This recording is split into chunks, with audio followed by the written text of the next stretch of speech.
Donnie Houston in this bitch. Shout out to all you niggas that wanna shine. Just know it's gonna cost you a little bit. I'm gonna be real, it's gonna cost you more than a little bit, it's gonna cost you. Subscribe to the Donnie Houston podcast, man. Donnie Houston.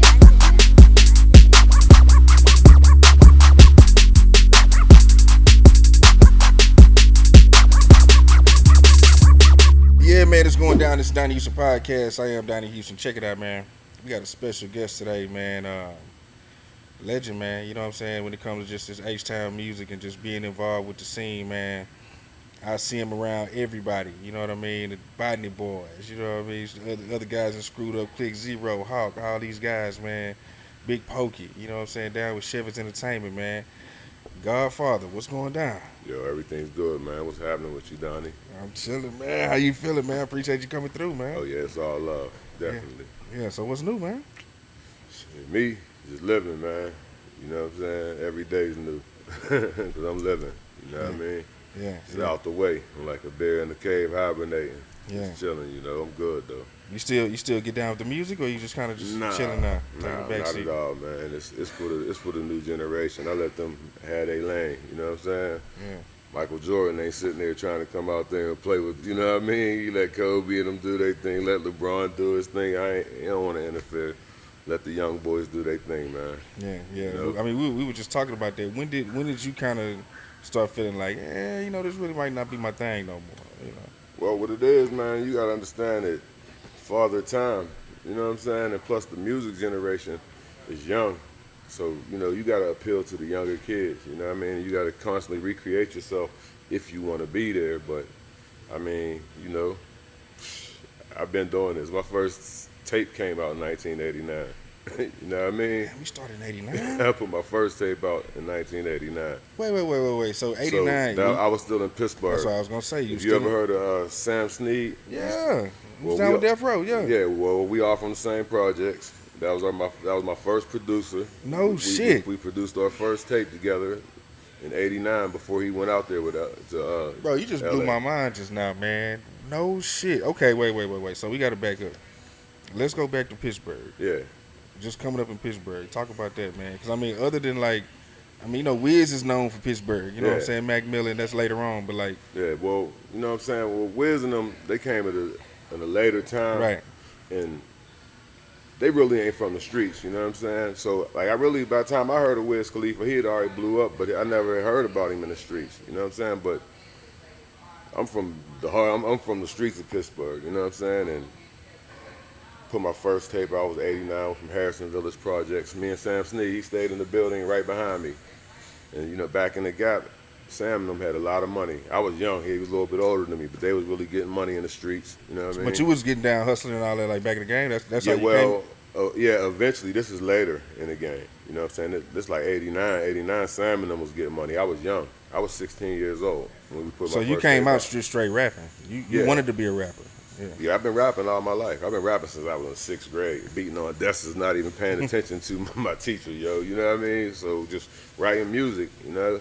And so music was always a thing that I did, you know? But whenever I came to Houston, actually Sam's stepbrother, Glenn Wallace, he was manager for Suave House.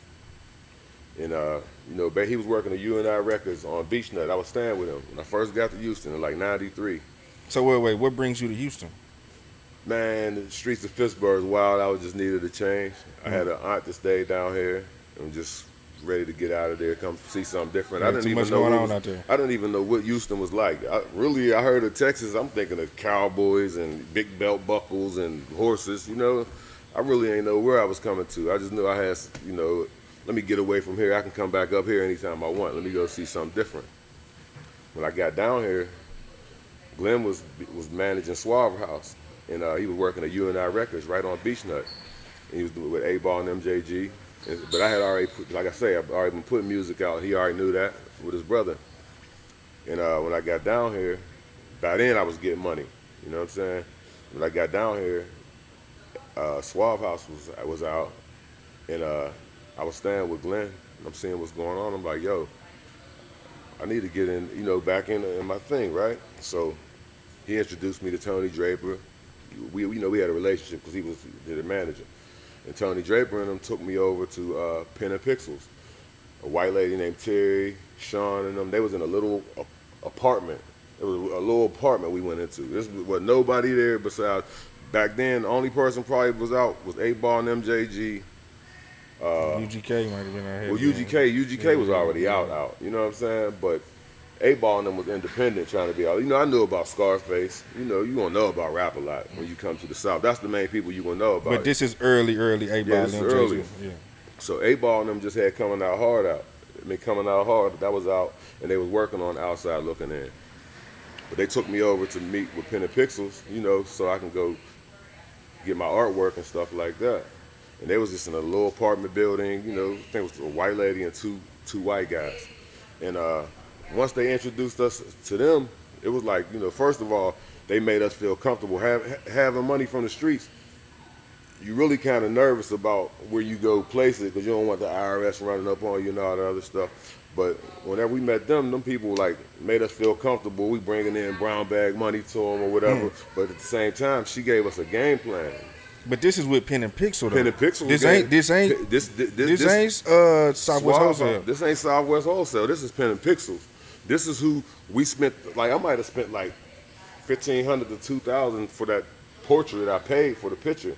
But the knowledge that she gave you back from spending that artwork was the priceless because she basically was giving you the game. You need to get your merchandise. You need to get your licenses. You need to get your barcodes.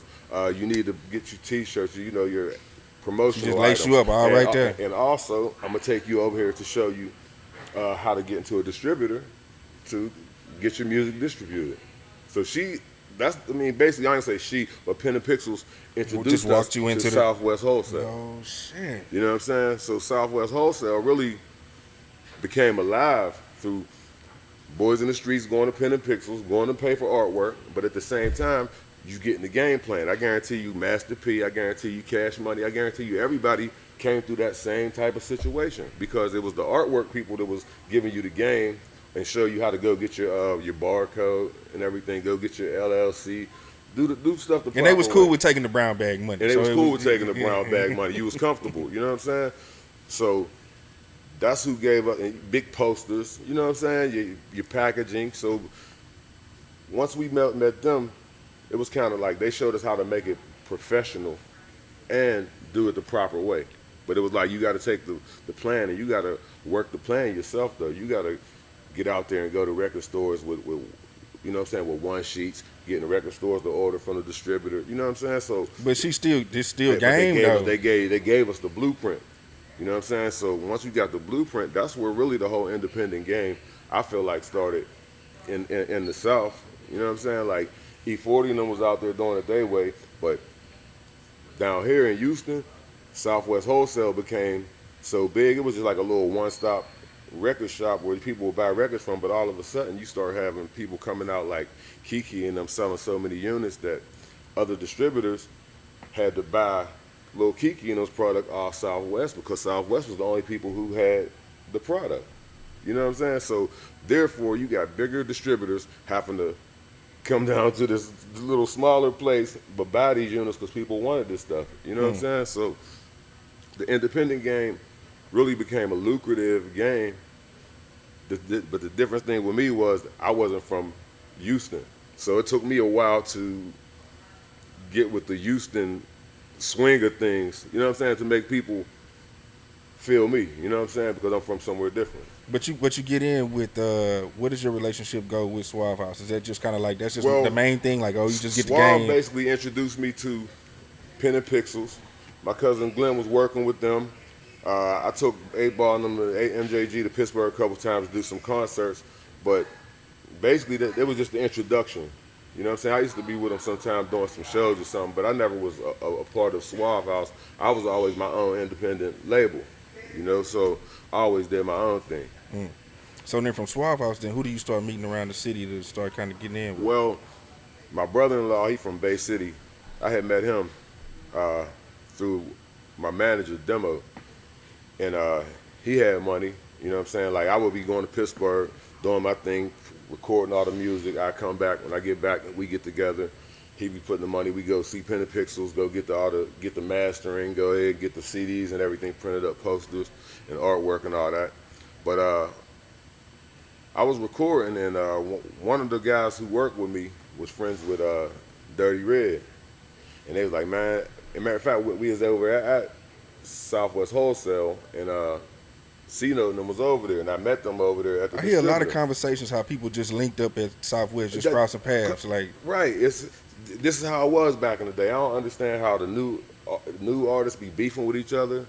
We was all together back in the day. You know what I'm saying? So whenever I had met up with C-Note and them, we linked up. We did a song on my CD, but ever since then, I mean, like really, they treated me like family. You know what I'm saying? They really just brought me in with open arms, and I ain't gonna lie, C-Note and them really opened the door for me because the majority of people I really know I met through Note. You know what I'm saying? And just from that crossing, just from that just day from that Southwest. crossing, and we linked up, went to Uptown. We did a song together. This is early, probably about '95, and after that, it was just like. You know what I'm saying? Like, I was a part of them. You know what I'm saying? It was all love with Botany Boyz. You know what I'm saying? I've just always felt like one of them. You know what I'm saying? So, what was y'all's like?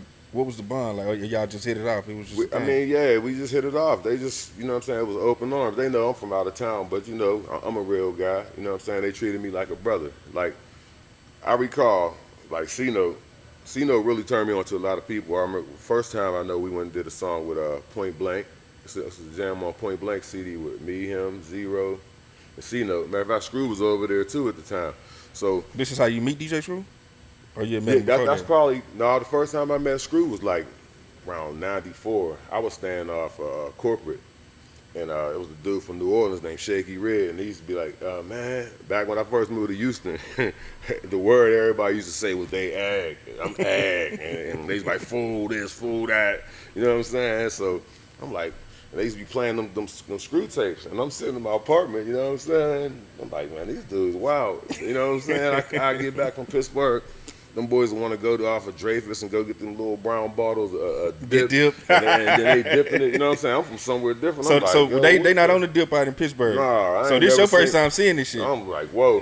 And then, and then they put this tape on with this slow ass music. On and this, and I'm, man, I'm ag, and I'm like, you what? You know what I'm saying? I'm like, you ag, you know what I'm saying? But they're like, yo, bro, if you want your shit to be hot, you got to get your shit screwed. You know what I'm saying? That's all they used to be like, man. You got, you know what I'm saying? So they took me over there to South Park where he had the little house with the little gate. I've been over there before. You know what I'm saying? But the time I was there, my mind wasn't really absorbing where I was at because it was like, you know what I'm saying? I'm feeling him. Screw a good-hearted dude. You know what I'm saying? I'm feeling it, but you know it's a little different to me. I'm like, man. These boys down here, they got a dragon and they gold teeth and they shocking and rocking. I'm like, hold on. You know what I'm saying? So, C-Note put me, you know what I'm saying, around a whole lot of people. You know what I'm saying? Yeah. So, okay. So you meet Screw. Well, yeah, I met Screw over there. But at them times, I was still recording music and I'd be back and forth to Pittsburgh, back down here, still doing your back thing, and forth. Yeah. You know what I'm saying? But I say it was around '99. I had a little situations going on, and I had just paid all my attorneys, knocked the cases and shit.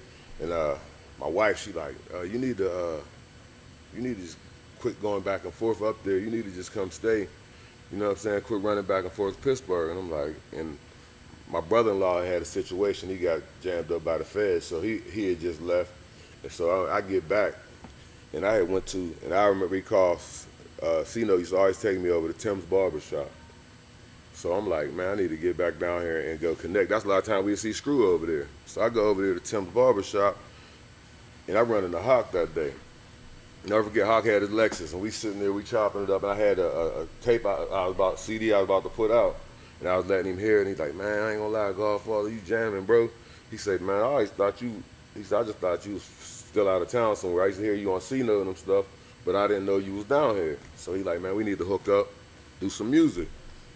So he called me. We go to the studio. That's when we did that song, "A World Come to an End." With me, him, and Chris Ward on it. You know For what my I'm saying? world, So we did that song, and after we did that song, bro, you just jump over here and hop on classics though. That's the crazy thing. You come out here from Pittsburgh and link up with everybody and just jump on these classic albums, man. Well, it's like this. Like I say, back in the day, we was together. It wasn't no hating. Plus, like I say, I got bought in through good people. So know the G out here. They gonna so they know good. he ain't gonna have no fuck nigga with him. You know what I'm saying? So it was, you know what I'm saying? I'm a sincere dude. You know what I'm saying? So it was always love. Honestly, I always felt like I was a part of the Screwed Up clique. But if so many people just bandwagon riders, that they'll be like, nah, I don't even touch them grounds. People will just see clearly that all them niggas from the Screwed Up clique fuck with Godfather. You know what I'm saying? That's why even though I've been in Texas for almost 30 years, I still maintain the fact I'm from Pittsburgh. You know what I'm saying? Because it's like, I ain't no, let me jump on and ride the wave. Everybody want to ride Screw's wave. You know what I'm saying? It's like, nah, Screw really know me and got love for me. You know what I'm saying? I ain't got to ride nobody's wave who I know that I really, really know, and we sincere with each other. We like brothers. You know what I'm saying? So you ended up, like you just saying, Screw really had love for you. So y'all ended up, like, you ended up getting a personal relationship. Of you course, with him, yeah. Of course, definitely. Me and Screw was definitely good friends. Yeah. There was something I was about to tell you. Oh, after me and Hockett did the song "The World Come to an End," I guess he must have let Pokey hear it or something. And about a week later, I was over at Soundwaves. I think Jermaine Dupri and them was over there and doing something with Jagged Edge or something on South Main. And I went over there. I was going over there for some reason, and I ran into Big E and Pokey out there. And when they seen me, they're like, "Hey, yo," they're like, "Godfather, man, we heard that joint you did with Hop." They say, "Yo, we want you to come jump on Poke shit." I'm like, "For real, bro?" He like, "Hell yeah." You know what I'm saying? He like, I'm gonna get your number and I'm gonna call you. We're gonna go to the studio. Just so happened, when he called me, the studio happened to be a block away from where I was staying at. It was right off of Cook Road and Bissonnette that I was staying on. I was like staying the next road up in Brookblade. So I went hooked up with Pokey that night. And we did the song Little Mamas. Remember how Chris Ward on that? I see these Little Mamas when they up in the club. You know what I'm I see, so man. We did that joint. And after we did that joint, me and Big E, you know what I'm saying? Wait. You meet Pokey and y'all do Little Mamas. Yeah.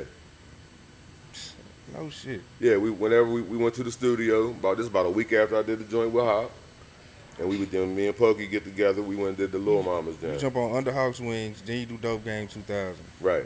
That's crazy. And after that situation, Big E like, what you got going on, bro? So I was telling him, I was like, yo, basically I got music recorded. I just got out of a situation, so right now I really ain't trying to get my hands dirty, you know what I'm saying? But I got a lot of music I'm sitting on, and I really need to try to do things the proper way. So he like, man, you know what? He say, I'm gonna go holler at Paul and see what we can shake. Now, honestly, I did know Paul Chevis, but I just didn't know that was Paul Chevis. You know what I'm saying? Because we always out in the clubs every night. I knew he was a G nigga. You know what I'm saying? I've been knowing him for a bunch of years, but I didn't know that was Paul Chevis. You know what I'm saying? So when me and Big E go to the office on Richmond, we get up in there, I walk in, I see Paul. He like, there go Paul. I say, what? He say, yeah. He say, that's Paulie P right there. I said, man, I know this nigga. You know what I'm saying? Like on some G shit. So right then and there, I was comfortable because you know what I'm saying. I know that we got the same type of demeanor or whatever. So Big E like, yo, we gonna fuck with you and sign you. You know what I'm saying? And I needed that uplift right at that point in time. You know what I'm saying? So Big E signed me to Chevis, and we did the record. Man, I did not know that's how how everything just fell like that for you. Yeah. That shit don't ever trip you out? Or it's just nothing to you like, I mean, it's just like... No, because it's kind of like if you play football, you're going to know football players. If you play basketball, you're going to be around basketball players. You know what I'm saying? Like, the new generation is lost, but I could tell you, like, honestly, like, we all was together. It wasn't never nobody feeling like they was better than nobody. Everybody was on the same page, trying to reach the same goal. You know, sometimes we might go to the studio, pull up the Uptown studio, and you might walk in the studio and Baby, Lil Wayne and them in there. You know what I'm saying? They might be leaving the session, you know what I'm saying? Because they had a relationship with C Note as well, right early on. Yeah, Right? definitely. You know what I'm saying? No, well connected. You know what I mean? It's really a lot of style that people got come from C Note. You know what I'm saying? But you know they ain't gonna admit it. But you know what I'm saying? You know who was doing it first. I'm from out of town. I ain't never seen nobody with diamonds in their mouth. You know what I'm saying? I didn't. I mean, now I'm used to it. I ain't never really. But early on, though, yeah. I never seen nobody drinking syrup. Now they doing it. I see the whole world with a double cup. I be laughing like, this is crazy. I'm like, it's 30 years later, and now everybody in every other state is acting like they invented this stuff that only people in Houston did, you know? But I mean, Houston's a trendsetter that don't really get proper credibility for all the trends that they set. Yeah. You know? Yeah. Can you tell me, like, what's some of your favorite memories with Hawk? Man, H.A. Dub, man. First of all, man, Hawk's an angel. And it's like, in real reality, I can't even understand how he ain't here. You know what I'm saying? I don't even understand how somebody could even do something to him. Because if you really know Big Hawk, you know that's the most biggest hearted person in the world who you ain't gonna never hear speak a negative word about nobody. So, you know what I'm saying? I think it's sad to say, but certain people be here for a certain amount of time for a reason, cause they touch a bunch of people once they're took away from here. You know what I'm saying? Like, but you can't understand why. You know what I'm saying? I really can't understand why he's gone. But it's like Hawk's somebody who just he'll get excited for you and celebrate you. So you know what I'm saying? I get somewhere, he's gonna be like, man, y'all hear that boy Godfather? Man, you know what I'm saying? It's going down. He's just an energetic person, you know what I'm saying? When he come in the room, you know what I'm saying, he's a big nigga, but it's all love. It ain't like you see somebody and you feel intimidated or if he coming on some sideways shit. Nah, he a big rough looking nigga, but he got the biggest heart and the biggest smile, and it's always love, you know? So, I mean, I just miss him as a person, period. You know what I'm saying? And one thing I knew about Hawk wasn't gonna never ever do a project without calling Godfather to put Godfather on it. I'm gonna be straight up with you about that. Yeah. That's what's up, man. What about, oh, man, talk about Black Rob, man. With Black Rob, that's my nigga, man. That's my brother. Rob a wild guy, and it's crazy. The way I met Black Rob, we had a concert. I had a concert in Pittsburgh with Mace. This is back in the Gap. No shit. And we was staying in the same hotel. So I'm coming down out of my room, about to go to perform. And when I'm coming down the hallway, he down there, Rob down there fighting with some niggas in Pittsburgh. Just on some old straight up. Shit, yeah. So I had to intervene, you know what I'm saying? Because me and him had already been socializing prior to that. And I'm like, I get down there and I see him in a situation. So I go intervene in the situation, get him up out of the situation. Like, yo, bro, you can't be, you know what I'm saying? Because niggas in Pittsburgh will do something to you, for real, for real. It's real deadly up there. But it was like, at the time, you know, I got him. We hollered, you know what I'm saying? But once then, we made a connection. And I think he might have came back to Pittsburgh maybe a couple weeks later for a concert. And he like, yo, bro, I want you to come to New York with me. He said, Diddy and having something for Mace or whatever, I want you to come up here with me, you know what I'm saying? So I went up there with him, and after that, we just clinged. And we had a group together called Alumni. And it was funny because it was, you know, ever heard of P.D. Pablo? Yeah, for sure. It was me, him, P.D. Pablo, G-Dep, a nigga named Seven. It was a couple other people. This is not something that Rob was putting together. You know, we always be at this spot, you know what I'm saying? So this is something that he was putting together to introduce, you know what I'm saying? No, wait. So what year is this? This is like 90, I'll say around 96, 97. Oh, so P.D. Pablo, so he hadn't done the No, Raise Up and all that wasn't out yet. You know what I'm saying? I remember P.D. Pablo coming to Rob's, nigga with big ass ears, leather jacket, just a regular nigga, you know what I'm saying? But like I say, when you've been in the game a long time, there gonna be them stages for when you around people whenever they was just a regular nigga. He took off after that. You know what I'm saying? After he took off, I might have seen him, he might have acted funny towards me the next time I seen him. But, you know, that's life. Yeah. You know what I'm saying? And y'all was in a group called Alumni. Yeah, Alumni. That's something that Rob had put together. No shit. Yeah, for sure. So, okay. Man, because Pokey was telling me about a story about how he got to kick it with Black Rob, and he was like, Yeah, and I was Rob, like, how when you he met came Rob? He down was like, here. yeah, man, through Godfather, man. Whenever he came to town, I mean, like I say, we like brothers. I mean, when you come to town, you're going to call your family member. You know what I'm saying? And at the time, I was with Chevis. So when he got here, he like, yo, bro, let's go to the studio. Let's go so I can go get on your joint. You know what I'm saying? Matter of fact, him and Pokey was out riding all day in the Navigator. Matter of fact, he was with Pokey the majority of the time, out rolling with, you know what I'm saying? I mean, because even though you see people on TV and you feel like they should be this big star, a lot of people's just down to earth, you know what I'm saying, down to earth people. So Rob wasn't gonna never act Hollywood. Nigga, you know what I'm saying, I don't care if woe's out. Nigga, we about to go thug, nigga. I ain't acting brand new, you know? But you know, nothing but love, though. I miss that nigga. Yeah. Man, that was talk about just that time, because you had that time where, like you say, Dope Game was out. You dropped your album on Chevis. Hawk is out. All this stuff is going on. Like, what's some of your favorite times from that whole little era of just Houston? Man, it's just back then the whole era was just fun because we was all collabing. I mean, you would go, you know, Little O. I got on Revenge on his CD. Flip, the Leprechaun on my block. Big Mo on All Night in the Lab. You know what I'm saying, with Rec Shop. I mean, Houston was just, it was like, okay, everybody's striving to reach a goal, but we were all independent. You know what I'm saying? Like, for instance, like even Lil Troy, whenever he did the Sitting Fat Down South compilation, you know what I'm saying? He came to everybody that was independent, wanted everybody to do a song for him. You know what I'm saying? Go over there, get with Grim, pick your beat or whatever, go record your studio, your jam or whatever. I had did a song for that, but I had went back to Pittsburgh. And back then we used to have DA 30 tapes. And you used to have 2 different tapes. Somehow he lost one of my tapes. That's why my song wasn't on that CD. You know what I'm saying? But it was crazy. I was in Pittsburgh and my wife called me. She like, there's a song on the radio that I just like so much. And I'm like, what the hell is this? She's singing it to me. She's singing Wanna Be a Baller to me though. You know what I'm saying? I'm like, where's this from? I ain't never heard of that.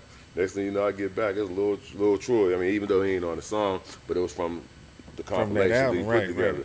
Because, for instance, Troy knew we got so much talent in Houston, man. We got hit records in Houston, but it was just a different market. You know what I'm saying? So he got everybody that was doing it, put them together, and guess what? He got a classic out of it. It worked. You know what I'm saying? So, I mean, shit, you got to put in work, you know what I'm saying, if you want some results. Yeah. Man, talk about Chevis Entertainment, because it was like all these labels were here, and then it was just like everybody kind of just, I don't know if it was disbanded or, you know what I'm saying, kind of just decided to do other things or what. Man, it's like this. Chevis Entertainment, man, they got Pokey, and people don't talk about it, but Chevis Entertainment really did something that a lot of people ain't never did, and that's really unheard of. I mean, they dropped Pokey's album the same day as they dropped Kiki's album. And I mean, I can't say exactly how many units sold, but I know it was at least 20 or 30,000 units sold off a new release of somebody that really was unheard of. So things happened so fast for them, and then Universal came behind and gave them a deal. But at the same time, when things happen so fast, sometimes you ain't ready for what just came to you. You know what I'm saying? So it's hard to learn the business real fast. You got to learn the business. You know what I'm saying? Paul, he ain't never hurting for no money regardless of what. So it ain't like they was doing him no favor or nothing anyway. But the money came, and I don't think the proper situation was done with the money that they got from Pokey stuff. So I guess Universal must have backed away. You know what I'm saying? But Chevis was a good company. You know what I'm saying? They definitely was a good company. I just felt like that everything just happened so fast that Big E probably should have had more business partners. You know what I'm saying? Because, you know what I'm saying, Paul was there, but Big E was trying to handle the business. You know what I'm saying? And sometimes you got to have some extra business partners to keep things in order. You know what I'm saying? Because you can't mix business and pleasure together, because you start having too much fun, then you look up and like, dang, we didn't get this done and we didn't get that done. You know what I'm saying? But, I mean, it was a good company. They definitely looked out for me. I can't, smear them for no ways, Yeah. I mean, they'll go down as far as Houston's concerned as a classic. That thing went off. It's gonna go down as a oh classic. no, definitely go down as a classic because they got classic records. I mean, Hardest Pit in the Litter is a classic record. Dope Game 2000 is a classic record.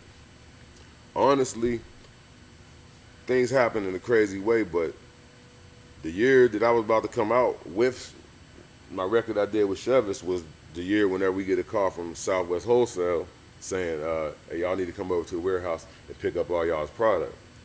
Because honestly, I know this in my heart. If Southwest Wholesale didn't shut down, which was cutting us our check, at that point in time, that's when I just came out with the song 100.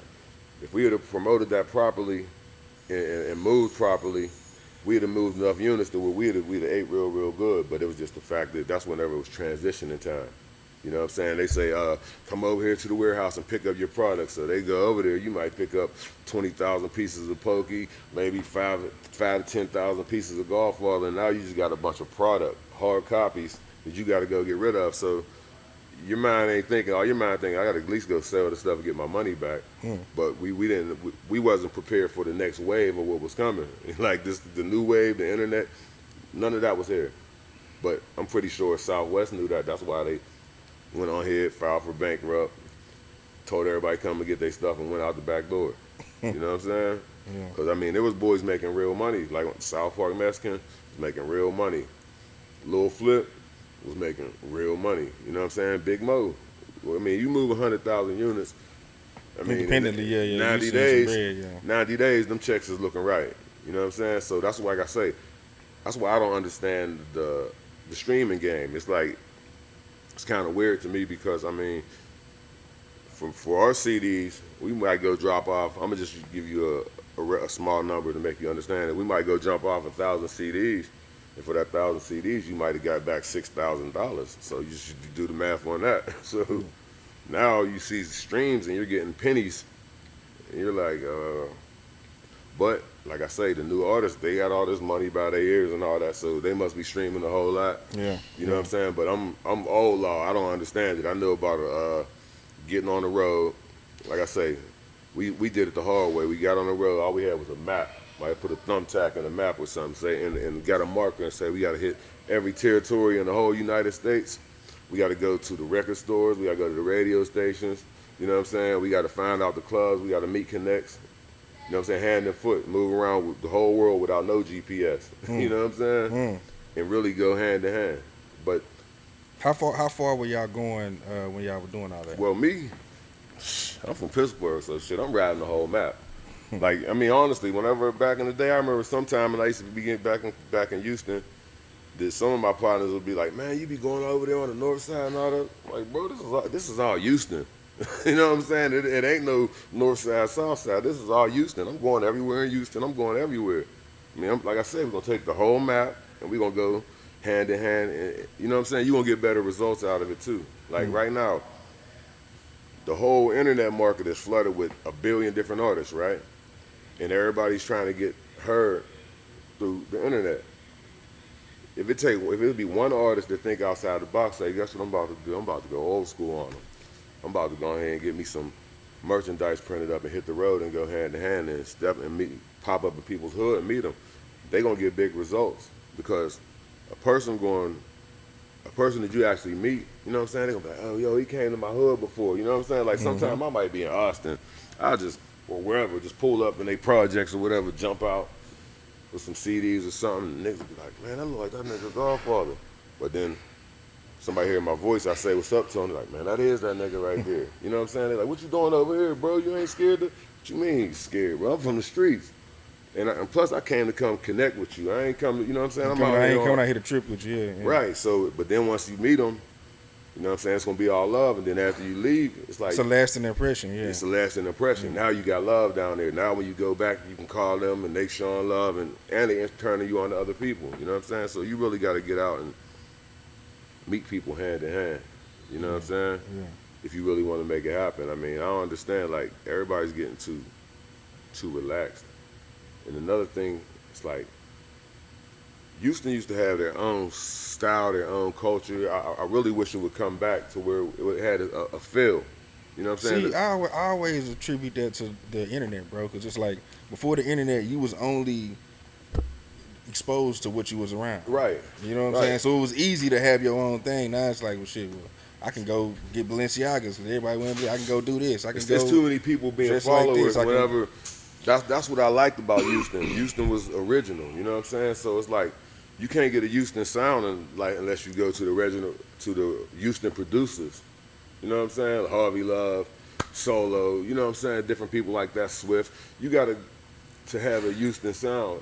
Everybody went away from doing Houston and start doing what the rest of the world's doing. You know what I'm saying? I mean, I can't knock them for it because, you know, times change and you got to change. But at the same time, I mean, you got to still keep the culture. Yeah. You know? I mean, the thing about it, too, is the West Coast, they figured out a way to stay the West. You know what I'm saying? Right. They update their sound, but it's still the West Coast. Still the West. You know what I'm saying? Right. Atlanta, they still Atlanta. They just update their sound. You know what I mean? But, yeah, we done got lost in the sauce. Man, the generation is different. Like, 'cause when we was coming up, we wasn't afraid to say that, you know, we got respect for our elders, our OGs, and they would give us game. Well, now you can't even talk to a youngster to give them no insight. You know what I'm saying? Everybody's doing their own thing, and they don't even want to hear your opinion. Your opinion don't count. You know what I'm saying? So they rocking like everybody else. Like when I be hearing them talk about these little young kids, be talking about somebody died, and they talking about they smoking them in a smoke the pack and all that. Man, like how disrespectful The disrespect, is that? yeah. And then you really bringing it to yourself because when you keep speaking that word about that man's name, eventually it's coming back to you. You know what I'm saying? So it's like, I don't know. It's a lost generation, but you know, it is what it is. I'm happy I did my thing when it wasn't like that. You know. Yeah. So man, where you kind of at right now in the game, man? You just like, man, you know, I've done my thing. I'm good. You know what I'm saying? I'm more than good, man. I'm oversatisfied. You know what I mean? It's like this. Everybody reach levels. You know what I'm saying? I'm just happy to be alive. You know what I'm saying? And I mean, I did the things I wanted to do in it. You know what I'm saying? I enjoyed myself, but it's a time and a place for everything. You know what I'm saying? I got a family to raise. I got grandkids, man. Well, I look like a granddad in a wheelchair on the mic, man. They got all that, man. Yeah. That's what's up, man. Well, man, you got anything else, man, before we get up out here? Man, honestly, it was something I was thinking about. How all these new rappers is in jail. Like the FBI got half the rap population incarcerated. Okay, back in the 90s and in the 80s, basically the FBI would be after boys was moving dope up that highway. You know what I'm saying? They tapping your phones and watching your movement and all that. But now they're preying on all these young boys, the young rappers, because they're all on social media. First of all, you're giving up too much on social media, and then you're talking too much on these songs, and you don't think the people's listening. And boys really ain't getting that much money in the streets no more. So guess what they did? They turned their whole focal point to these rappers. But these rappers is too caught up and got this little ego and think they're this, that, and you're too stupid. But whenever they come grab you up, there ain't no bond unless you're talking. You know what I'm saying? I don't care how much money you got. You know what I'm saying? So it's like a word of advice. Young boys need to be more selective about what they say, how they move, what they do on social media, because social media is the devil. You know what I'm saying? And if you don't know how to utilize it right, it's going to be your demise. You know what I'm saying? So, I mean, just a word of advice, man. Y'all boys need to quit putting all that bullshit and smoking on packs and all that other, because believe you me, them people coming to get you. You know what I'm saying? The proof's in the pudding. I mean, in the last year, think about how many people they're gone right now.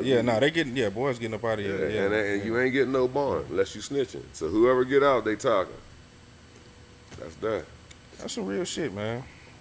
I mean, you know, people don't listen to knowledge, but you got to tell them some way, somehow. You know what I'm saying? So at least you did your part. You know I did my part. I'm just, hey, I'm going to be here. You know? Yeah. For sure. So, man, I appreciate you coming through, man. Oh, yeah, man. I appreciate you for, bringing me out the cave. You know what I'm saying? It's definitely love, man. For sure, man. Godfather, it's the Donnie Houston podcast. Hey, man, we out. Oh, yeah, keeping it 100. Yeah, appreciate you, bro. Yeah. My man. Definitely. Donnie Houston.